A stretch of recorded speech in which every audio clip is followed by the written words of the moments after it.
Welcome to our channel, Las Hermanas. The sisters. My name is Yulia, My name's Annette. and today we're going to be talking about the book that we have finished reading. Well, that she read to me. Yeah. So we're actually just gonna mostly discuss important points of the book.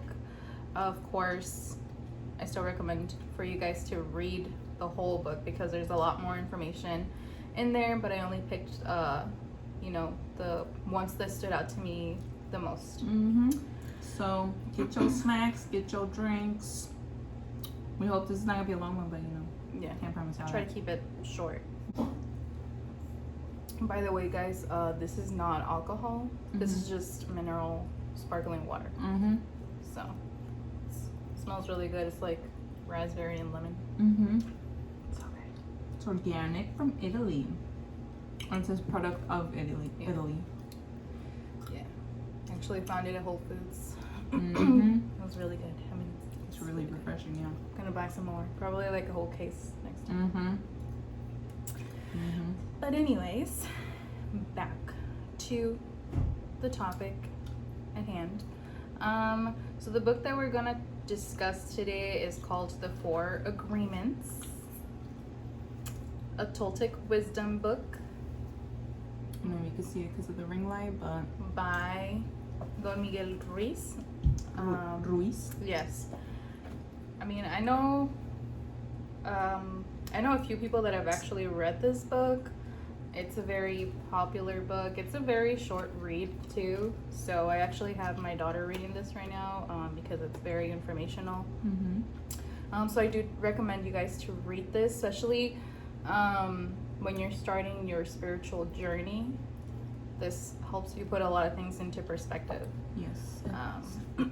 So yeah, I would definitely recommend reading this. I actually finished this book we're in May, so I finished it like 4 months ago.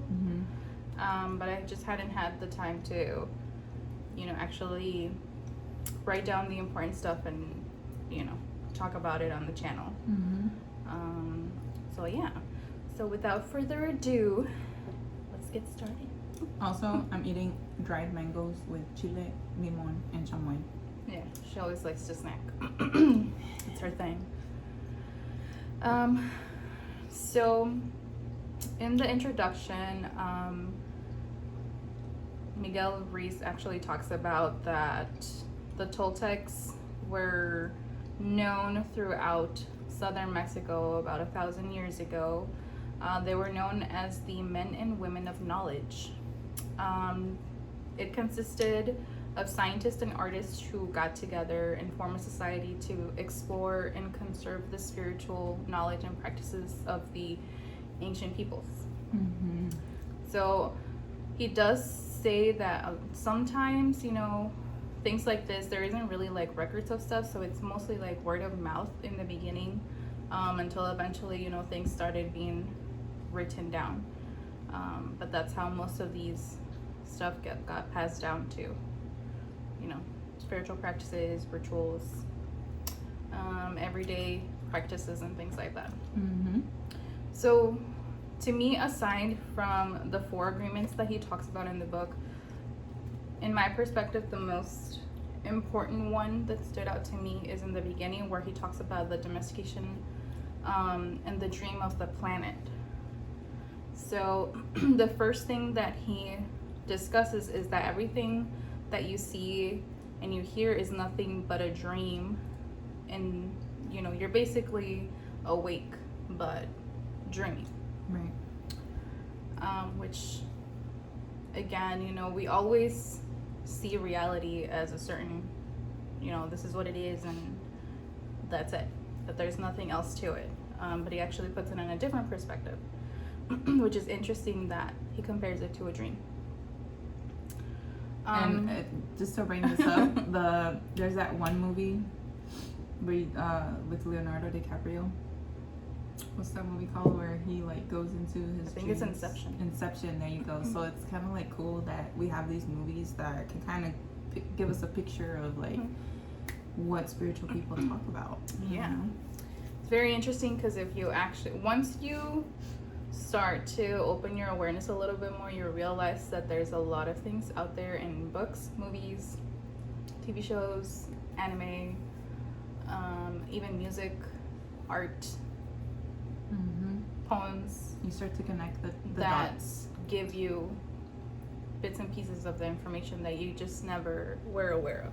Yeah. All right.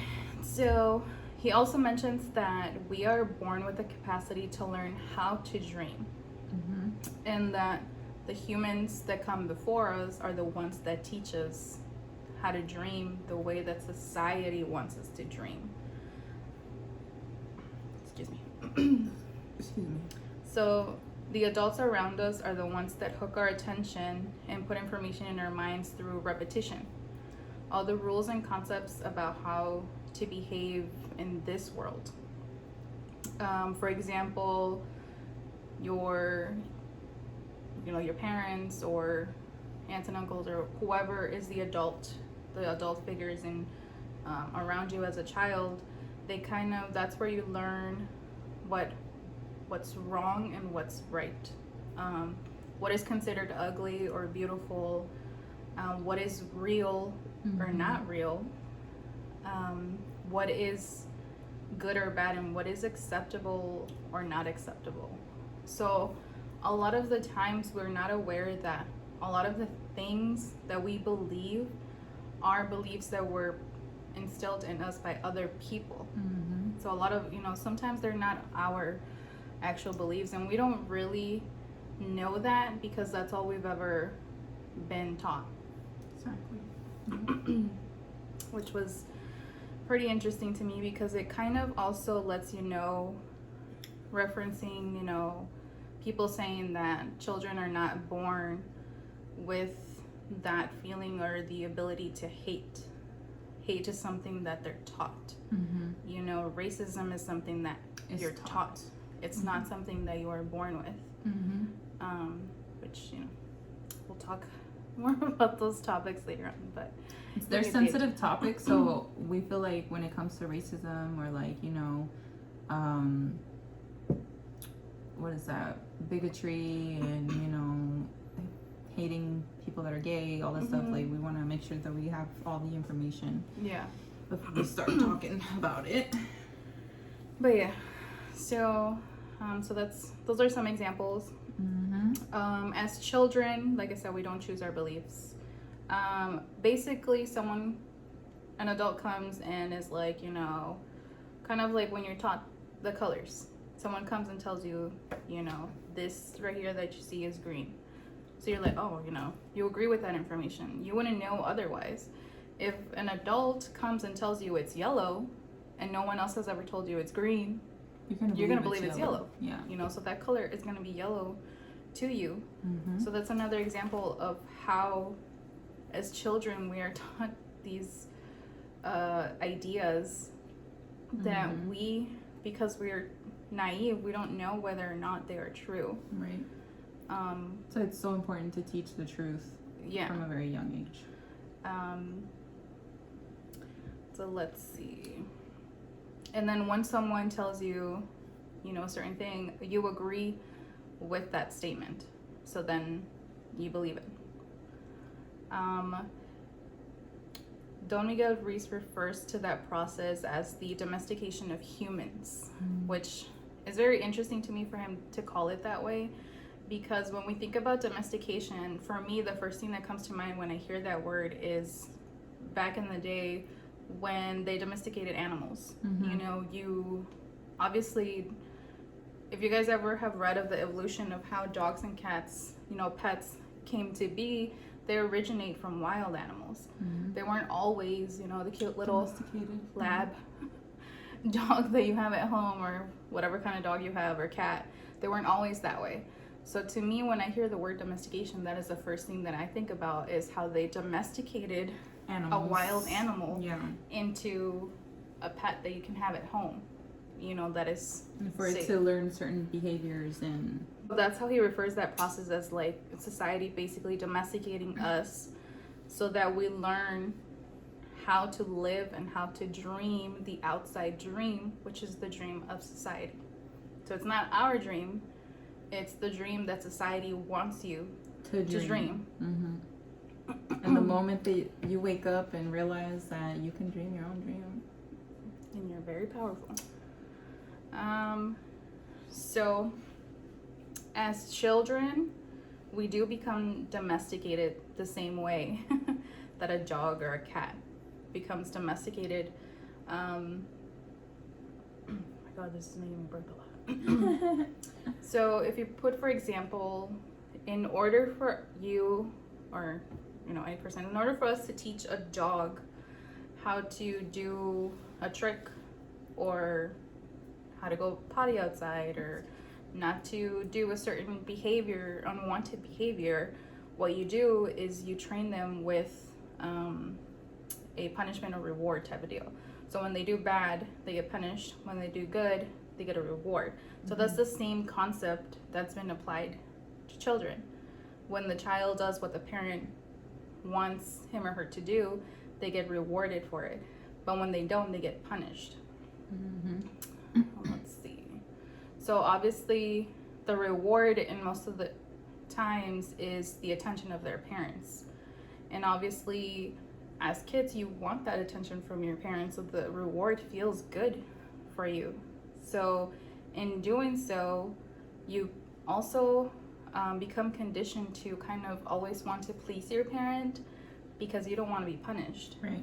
When you're punished, you don't get the attention that you want, which is kind of sad. It's kind of psychological at that point. Yeah. It's kind of sad if you think about it, because that also will reflect how you are as an adult. So, and then in the process, we also develop the fear of not getting the reward. So now you introduced fear to, the child or person. So now it's like, okay, the child is like, so if I do something good, then my parents gonna love me, they're gonna be proud of me. But if I don't, then they're gonna be mad at me and punish me and stuff like that. So then you start pretending to be someone you're not, to please your parents, to please other people. This is where the people pleasing comes from. It starts when you're a kid, which is why they say it's very important for you to know how to parent your child. And give that space for them to be themselves and not be judgmental. Because if they always know judgment, then they're never going to want to be themselves. Yeah. It's uncomfortable to be themselves. And for me, I'm not saying, only bad parents do that, because even as a good parent, you don't realize that certain things that you say or certain actions have a certain impact on that child's, way of thinking, especially when they're very naive and they're in a vulnerable stage.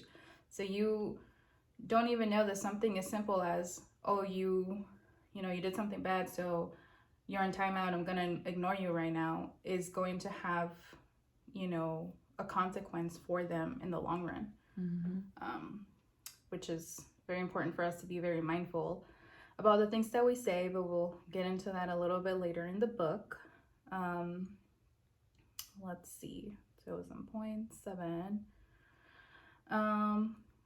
So then after, you go your whole childhood, you always have the parent who tells you all the rules and everything. At a certain point, we become adults. So now at this point, because we have been so conditioned, conditioned and domesticated a certain way, you don't need a parent or someone above you to make sure that you're following the guidelines and the rules of society. You already automatically do them. And you also, in the process of doing that, you basically, let's see. So you develop a belief system that's kind of like the book of law. So every time we go against the book of law, there's like a inner judge that we have already formed at this point that decides if we are guilty and whether we need to be punished, or how we need to be punished. So like self-punishment, self-sabotage in a way. Which it comes from being self-critical. That's where self-judgment comes from. That's where doubt comes in. And this is all fear-based, pretty much. That's so sad. Yeah, because in the course of your life, you had someone who was always punishing you when you did bad. Now as an adult, you yourself are punishing yourself. So you become your own judge in the process of also being a judge towards other people. You know, whether it's your peers, your friends, your siblings, you know, you become Mr. Judgy. Just kidding. Mr. Judgy. Yeah. So now you created a judge in your head, and then in the process of you giving yourself judgment, you also create the victim in your head, which is pretty interesting how that all, you know, correlates with each other. So as, let's say, you do something that, quote unquote, based on the book of law is bad, right? Now you're self-critical of yourself, so you're going to be like, oh my God, I shouldn't have done that. Like, I have to punish myself. And then you do that, so then the victim goes like, oh my gosh, poor me. I can never do anything right, and I will never succeed, or keeps you in the victim why me mentality. Yeah. So it becomes poor you for everything, and people should feel sorry for you all the time. And then the judge agrees with the victim of, yeah, you know, poor you, you did bad. You're not good enough. So it's a cycle. It's like a cycle. I wish I had better editing software so I could put that on there. It's like a cycle. From Chuck and Larry, by the way. Chuck and Larry. Yeah, good movie. Loved it. Okay. So now we went a little bit down. Okay. So earlier I did mention a little bit about how you develop fear based on like going against this book of law that you have created based on the conditioning from your parents or the adults around you. So anything that you do, you know, obviously because there's fear. So anything that you do per se opposite of questioning that book of law kind of makes you feel quote unquote unsafe. So to me, what this means, how we all have an ego, and the ego is very, you know, strong. The ego is fear-based. Just to keep in mind that don't be hard on yourself if you do have a lot of ego, because this lifetime is based off of ego. So it's not that hard to grow up with an ego-based mentality, especially here. In you. It's part of the domestication. So anytime that you or a part of you questions that book of law, you kind of, that fear itself, like it triggers, so you feel unsafe, you know, which is not really that you're unsafe. It's just the feeling that fear, when triggered, makes you feel, which is sometimes why you feel resistance. It's not necessarily that you don't want to change. It's the fear and the ego itself that don't want to let go of the hold that they have on you, you know. So doing any spiritual practice is always going to take courage for you to actually stand up to the beliefs that have been so ingrained in you from the beginning, because it's gonna push you to question absolutely everything. Yeah.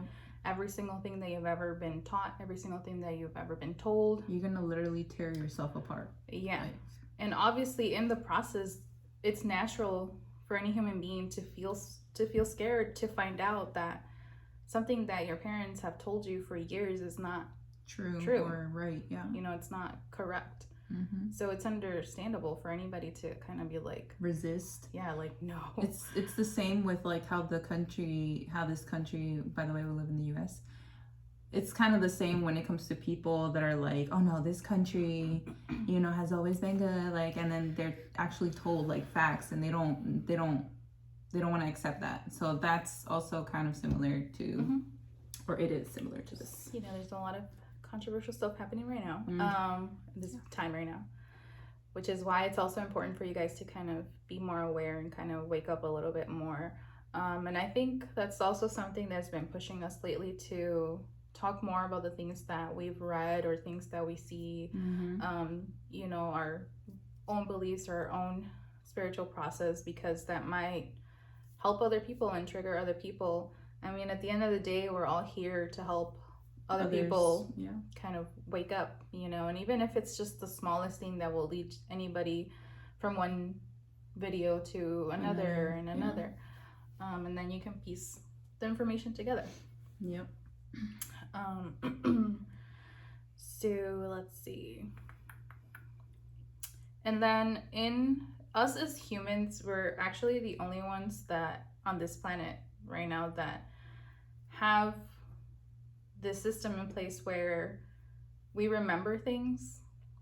I know there's other species like elephants who do have memory, but for them is different than for us. We kind of tend to, I don't want to say use it in a bad way, but we have a tendency to, for example, when we make a mistake, you know,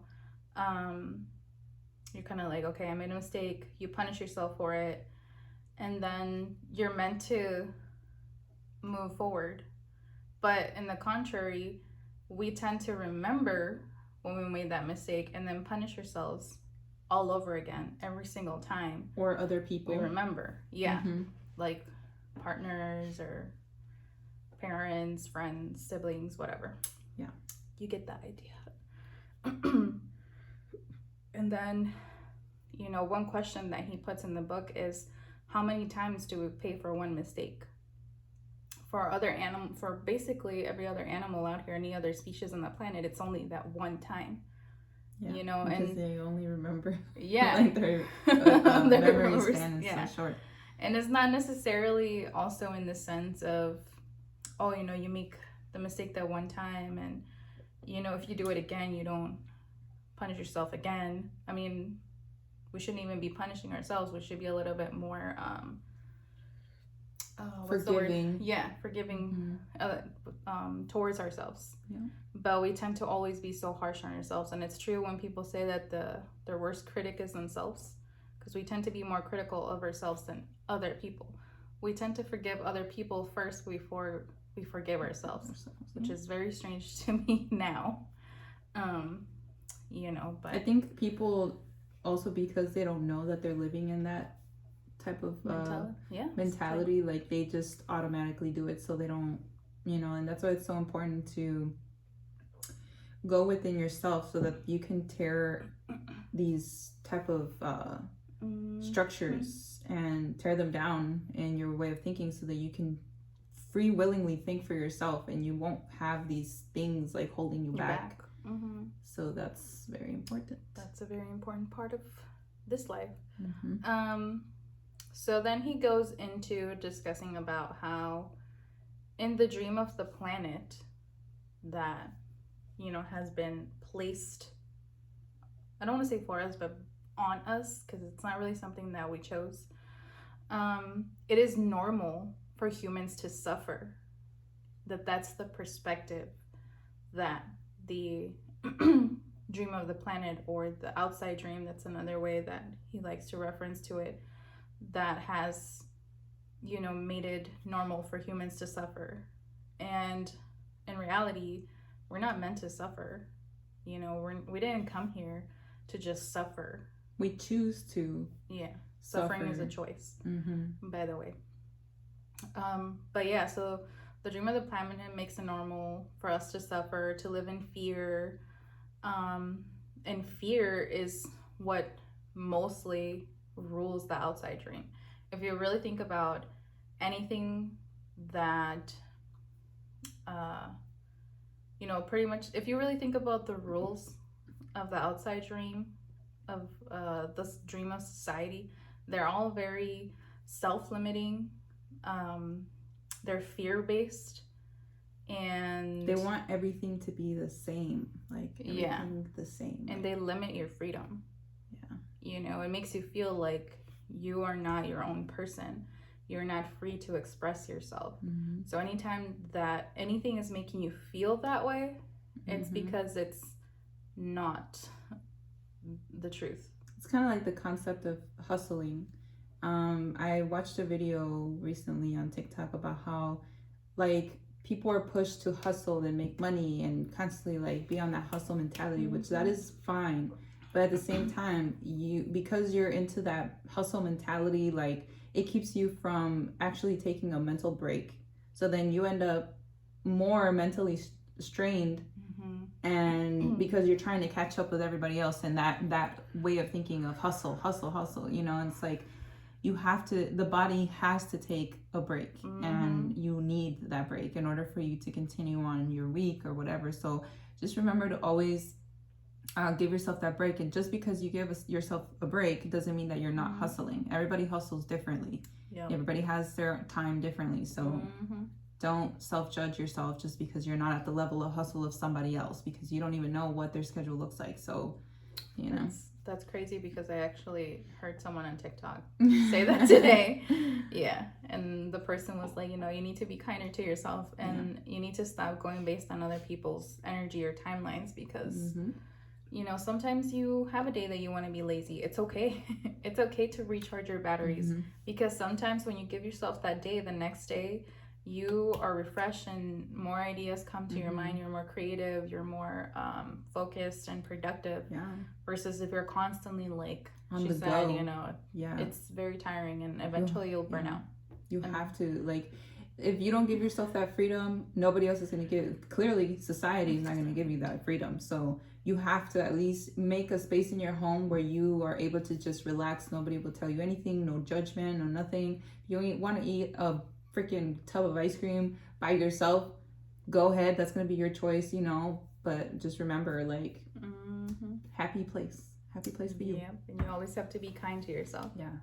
Going back to the fear is what rules the outside dream, because that's what is being influenced by the outside dream, that also in turn influences your inner dream. So now not only are you afraid, like, on a normal basis, you know, your inner self is also fearful. So that's where you have a lot of self-doubt, and a lot of those I don't deserve feelings come from, or I can't do this, or it'll never happen to me, and, you know, life is always going to be this way types of thinking, of feelings, emotions come from.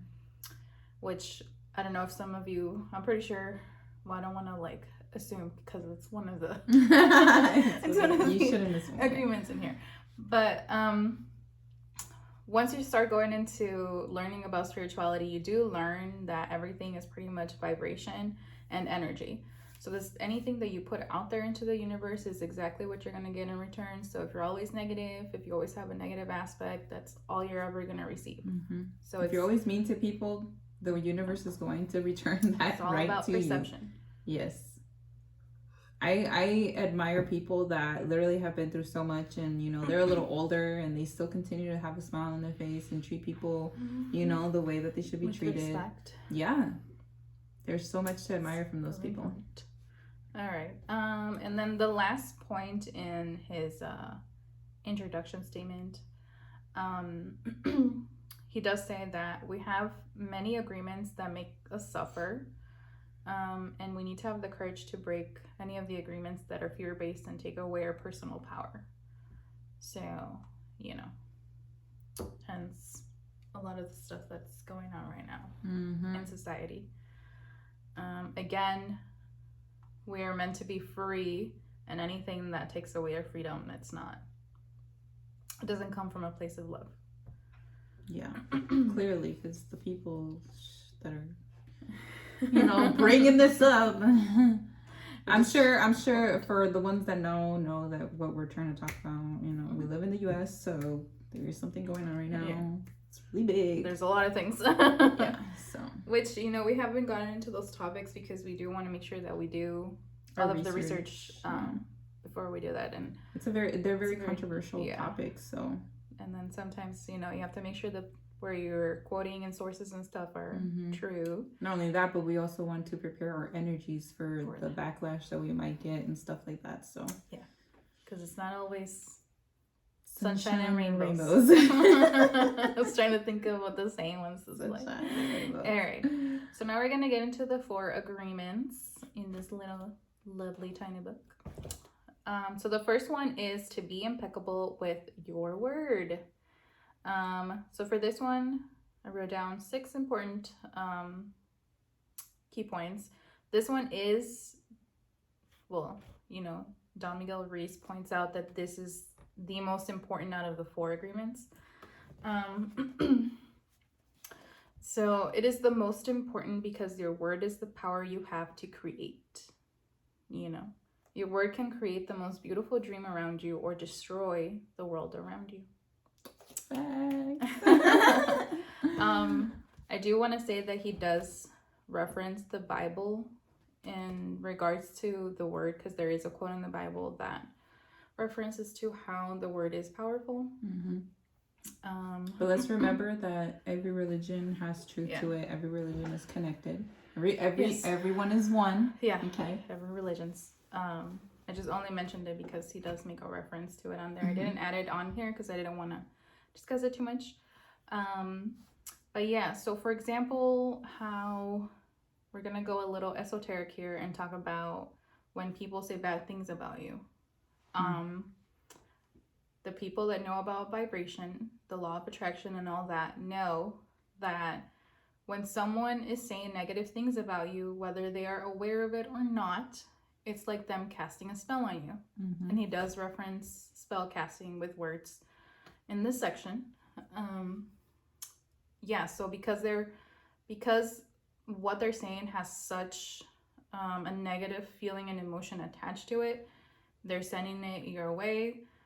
This is why sometimes things don't go so well for you, because I know that some of you are thinking, you know, but I've been so good and I've been putting good energy into the world. Yes, I'm sure you have. I believe you. But there are those little people that... Small-minded people, let's just say that, because... are still judgmental. Yes. You know, we have to still be kind to them because they're not awake. They need it the most. And they still haven't gone through their spiritual journey, if they're meant to go through it at all, because we do have to remember not everybody is here to wake up. Yeah. And that's just, I'm sorry, that's a fact. Look it up. I'm just kidding. But yeah, so sometimes they're not even aware of what they are doing, of how powerful it is when you're sitting there and you're talking bad about other people. So all that negativity does go towards you. Somewhere, yeah. Yeah. But don't be scared, you know, because there are ways for you to protect your energy from that kind of stuff. We're not going to get into it too much right now, because, you know, there's different ways. Yeah. I'm pretty sure you guys can Google it. YouTube. You can look it up, especially on TikTok, because everything's on TikTok now. I swear. Yeah, you can look for videos on YouTube that'll let you know how you can protect your energy. And cleanse and all that stuff. Yeah. I know on the last video we mentioned something about Aaron Dowdy talking about being in your energy, being in your frame. So this is actually really, really good also. Once you learn to be in your own frame, you're less susceptible to other people's energy coming your way. So that's a good example there of another benefit of being in your own energy in your own frame, aside from being magnetic to other people. You know, be careful though, because you might have a line of people outside your door. I'm laughing, but yeah, my milkshake brings all the boys. Well, for her, yeah, for me, it would, well, they don't even be coming to my yard, so I don't know. We don't even have a yard. We don't even have a yard. Yeah. What yard are they gonna come to? All right. Yeah. All right. So, during the domestication of, you know, the people around us. Let me start over. So during the time that we were being domesticated as kids, the people around us, you know, example, adults, you know, I'm pretty sure you guys have heard this as kids. You hear your parents give their opinions of other people, hence gossiping. And gossip nowadays has become like the main focus of communication in society. Yeah. I mean, we all know that there's always gatherings, and what are they doing? Gossiping. It's just, it becomes like a norm, you know, to have your little glass of wine or whatever, beer, and be talking, oh, have you seen John, the neighbor? Yeah. He was Kelly. He was with a girl, but it was not Jane, his wife. Mm-hmm. Stuff like that. I heard that Kelly, blah, blah, blah. Like, it's just like, people really cannot resist gossip. It's some sort of entertainment. Again, it's that judge that lives inside that was created before. Every time we gossip, we are creating emotional poison. That's what he refers it to. Never really thought about it that way until I read this book. But it is emotional poison, because not only in the process are you poisoning yourself by this negative talk, but you're also doing it towards the other people.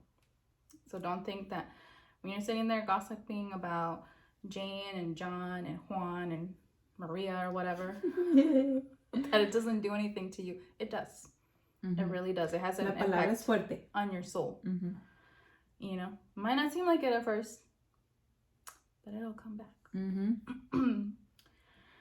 So being impeccable with our word helps to diminish the emotional poison. You know, eventually, the more that you practice this, it would clear your mind. And you're not going to receive a negative idea if your mind is not fertile ground for that idea. Or negative seeds. You know, so if you train your mind to be positive, along with speaking positive things, not just towards yourself, but towards other people, then your mind becomes fertile ground for positive things, not negative stuff. You can only plant negative things in negative soil. That's how he puts it. If you wanna, and it's also, they say that you can't perceive negativity in a person unless you are negative yourself. Yeah. So you can't be like Cardi B, which is like, you know, I wish you well. Inhale. No, you can't. I know I did that on our first video, but I was joking. All right. Down to our second agreement. It says, and this is very important too, okay? Don't take anything personally. Like literally. Exactly how it says. Just plain and simple. Don't take anything around you personally. Whatever happens, it has nothing to do with you. Yeah. Whether that is people's comments, their reactions, their decisions, choices, behaviors, whatever it is. Yeah. It's not about you.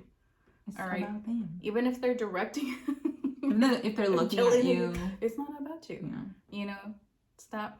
You're not the center of the world. Right. You know, the universe doesn't revolve around you. Their perception of you has nothing to do with you. You have to always think about it that way.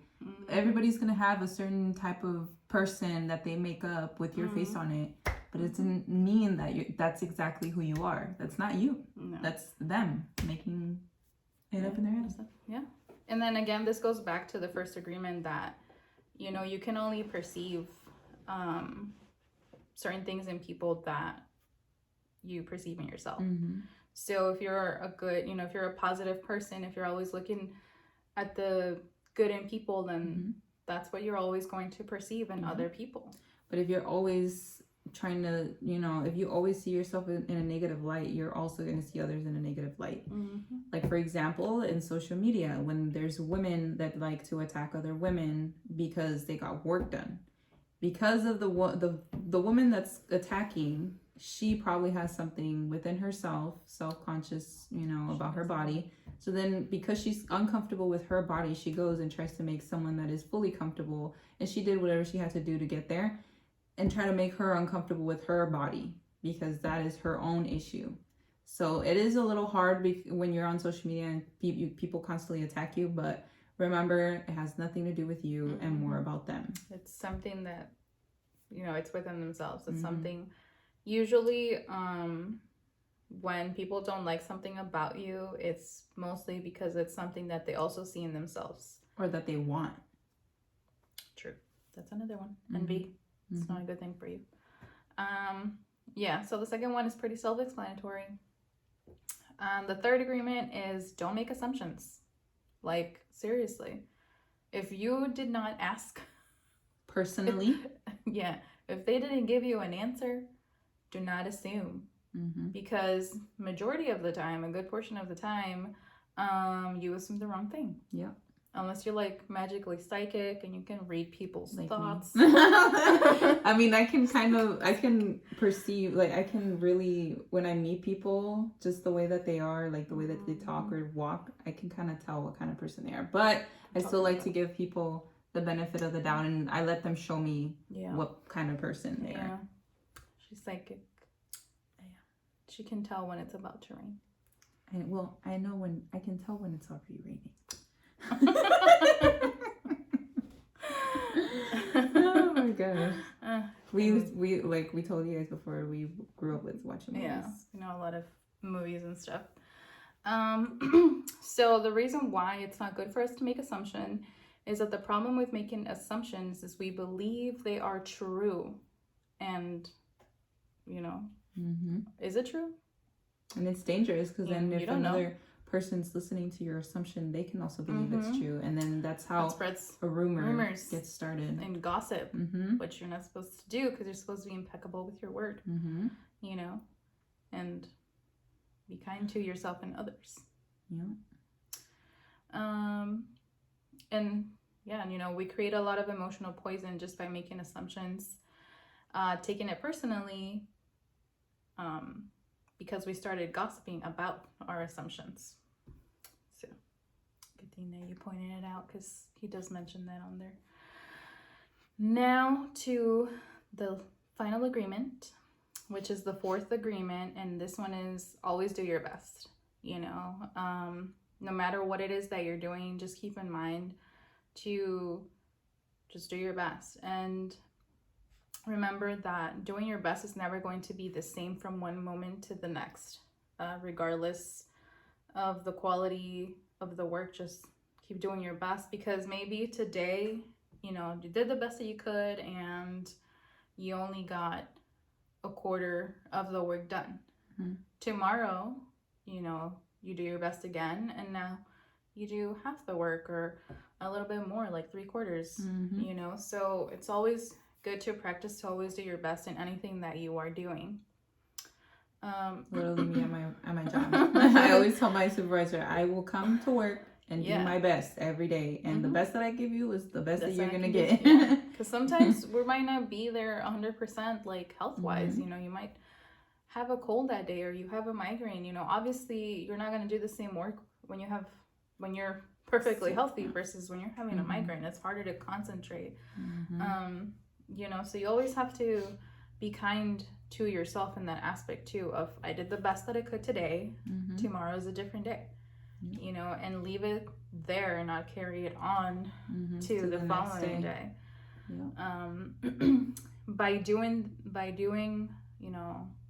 this, you don't give the judge the opportunity to find you guilty, because you know, you're like, you do your work and tell yourself, all right, good job, Annette, you know, you did the best that you could today. There is no room for the judge to be like, oh, look at you, you didn't finish your work today, you failed, you're not good at this, and blah blah blah. So that saves you that aspect. And then as time goes by, I feel like the judgment kind of starts to fade away. It does, because again, this isn't something that you were born with. This is something that you were taught, and that you thought that that's how things work, but they actually don't. And he does point out that the first 3 agreements will only work if you do your best. So, of course, because we have had, you know, certain agreements put in place since we were children, it is hard to change habits. And we all know this because they do tell you that you have to, in order for you to change a habit or to form a new habit, you have to do it for 21 days, I think it is. There you go. So same thing when you're trying to change hardcore beliefs that you think are a part of you and are a part of who you are, to change them into something different. So there are going to be times where you can't implement all 4 of them. Maybe, you know, that one day you only did 2 or 3 or 1, but you did your best to, you know, keep them in mind.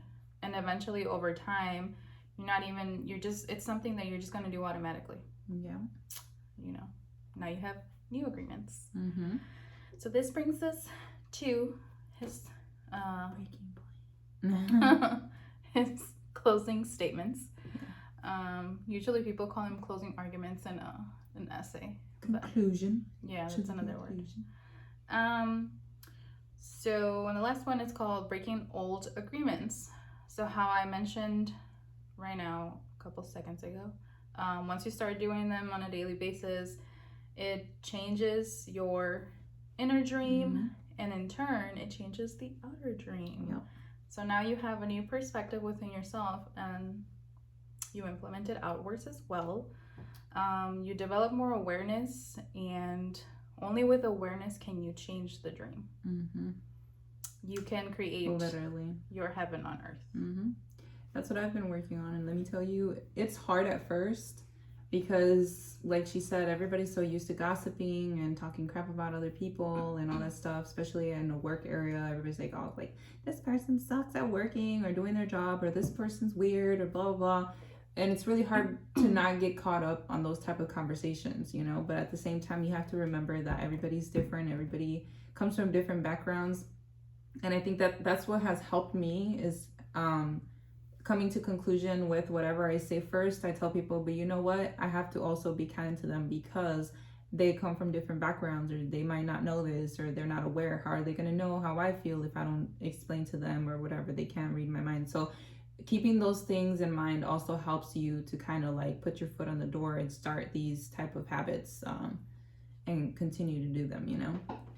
So don't be hard on yourself if you catch yourself in a gossip conversation, you know. Just remind yourself that at the end of that conversation, you also have to think and be non-biased and, you know, state your opinion, state your facts or whatever, how you feel, but then be like, all right, well, at the end of the day, why do I feel this way? And, you know, you have to really recollect and look within. You have to get to the core of where do your beliefs come from. And it's something that it's an exercise that I did recently because I'm reading Think Like a Monk by Jay Shetty. And he does say, you know, really sit there and ask yourself, where do your beliefs come from?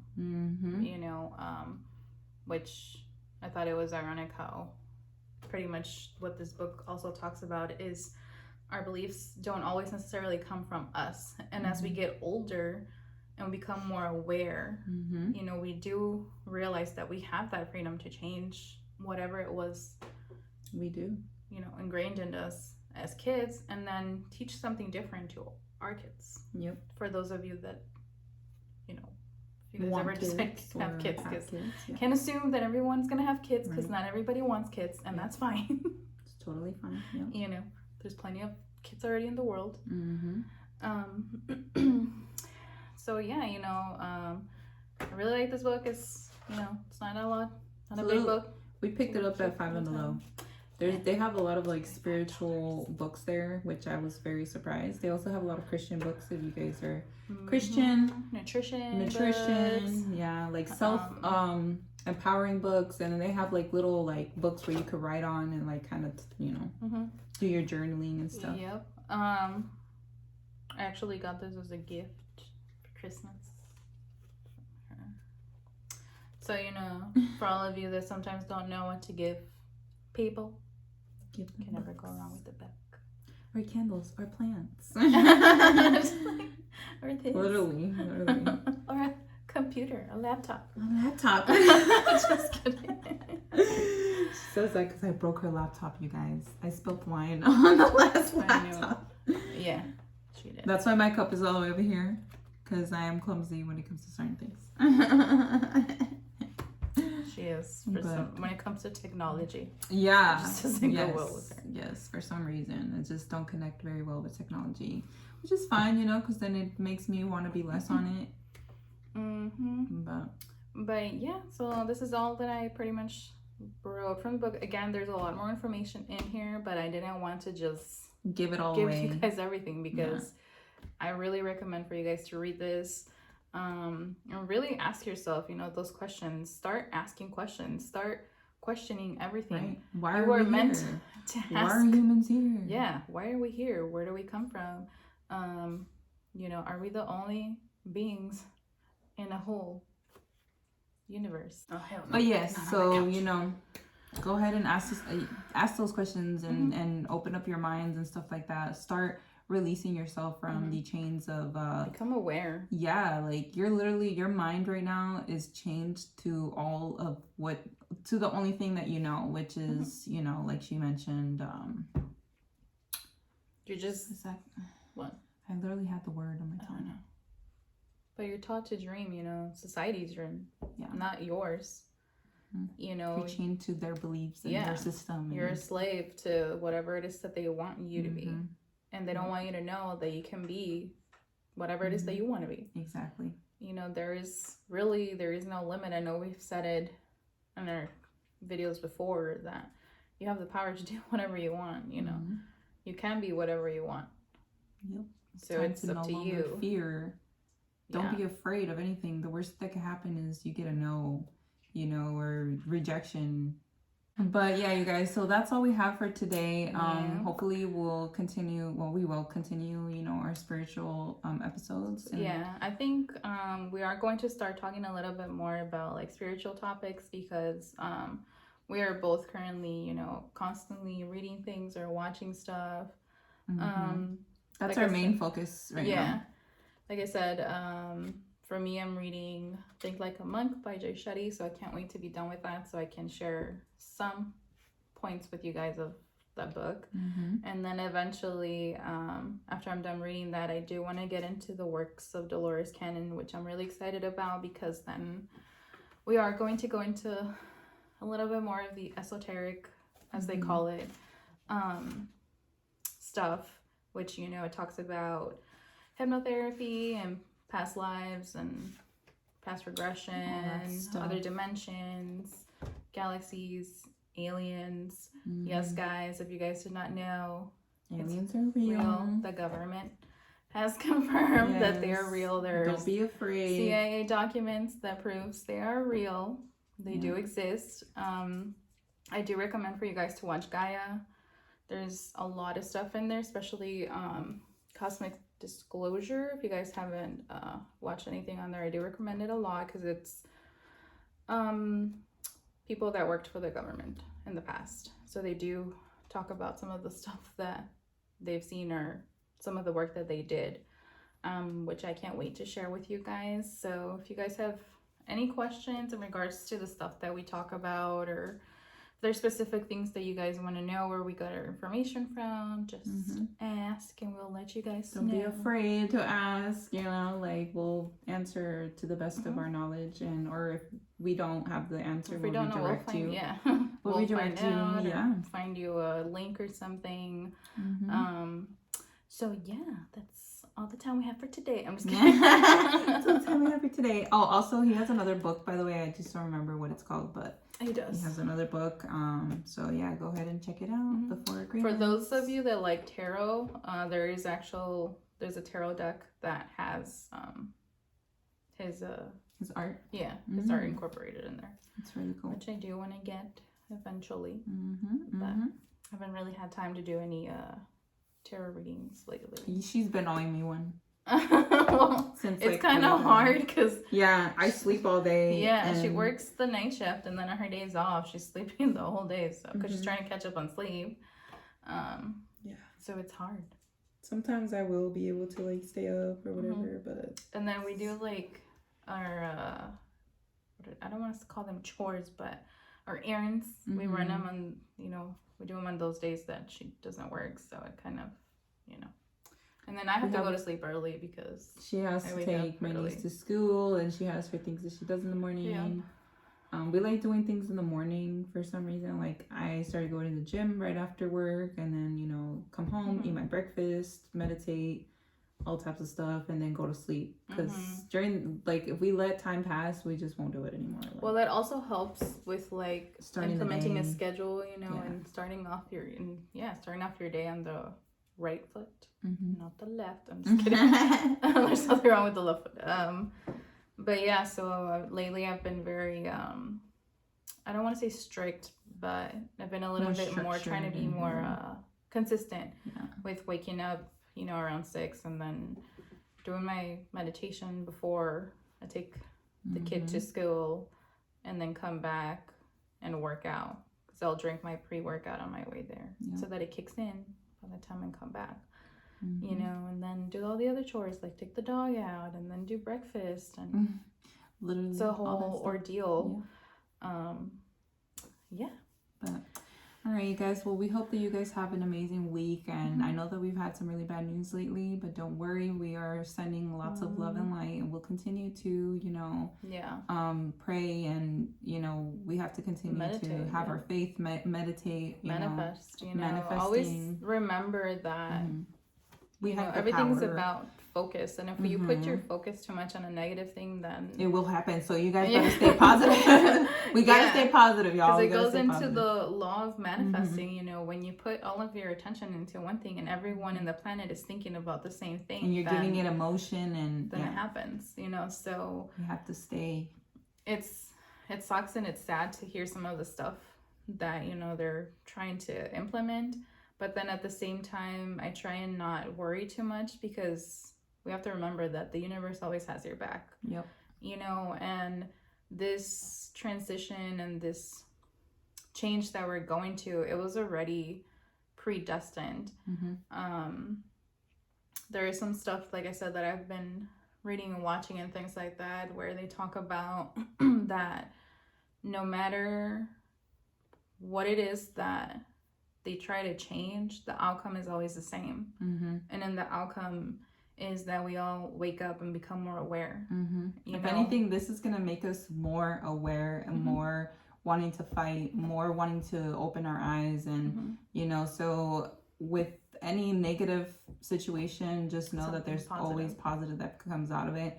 But just know that, you know, our heart is with you guys, and, you know, you have to change your perspective. You know, I know it's difficult, but we do have to start seeing things as neither good or bad. You know, we have to see things from a neutral perspective. Even when something appears to be negative, it's meant to happen because it pushes you towards the positive. You know, so yeah, sometimes difficult things have to happen in order for people to wake up. You know, and for the longest time, I feel like you have this idea that was placed on you that, you know, the government is going to always have your back and take care of you and protect your freedom. But, you know, it's not like that. So I think it's that time for people to start realizing that it's not always going to be that way. Exactly. You know, and you have to protect yourself. But just, you know, if you are going to go protest, just be safe. Don't forget to Google that one number. They say it's like an attorney that will help you with if you do get arrested or anything like that, to write the number on your arm. There are more things that you can do if you go protest. They have everything on TikTok now. So just make sure that you're hiding your face and you're not showing any visible tattoos. So stay safe, you guys. Yeah, well, I would probably have to wear gloves. I would have to wear long. Well, yeah, they require you to wear long sleeves just in case. So. All right, guys. Well, stay safe. Remember, you guys, try to stay neutral and always be positive, no matter how hard things might be. Just always send these people a lot of love and light, because, you know, again, negative people can only perceive negativity, and they other need people it the most. All right, you guys. Well, have a good one. Love you guys. And don't forget to love yourself and be yourself always. Be yourself, remember, and let go of that fear, because it holds you back from being who you were meant to be in this life. Exactly. All right, you guys. See you guys next time. Bye.